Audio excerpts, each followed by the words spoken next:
এখানে যারা আছেন দায়িত্ববান লোকরা, এখানে একটা সরকারি প্রোগ্রাম ছিল, তা সত্ত্বেও আমাদের টাউন হলের অনুমতিটা দেওয়ায় আমরা মানে 9 তারিখে প্রোগ্রামটা করতে পারবো।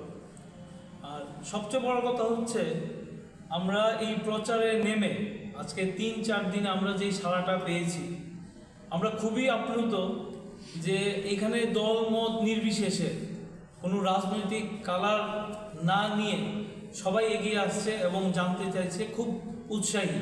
এটাই আমাদের একটা আরও প্রেরণা দিচ্ছে যে আগামী দিন যাতে আরও ভালোভাবে আমরা এই অনুষ্ঠানটা করতে পারি।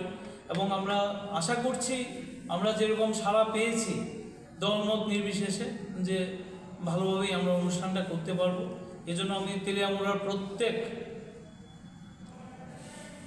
সুনাগরিককে আমার হৃদয়ের অন্তঃস্থল থেকে, আমাদের এই কমিটির পক্ষ থেকে এবং আমার পরিবারের তরফ থেকে ওদের কাছে আমি কৃতজ্ঞতা প্রকাশ করছি। আমি আশা করছি আমাদের এই সুন্দর অনুষ্ঠানটাকে সাফল্যমণ্ডিত করতে আপনারাও এগিয়ে আসবেন এবং তেলিয়ামুড়ার প্রত্যেকটা সুনাগরিক এগিয়ে আসবেন।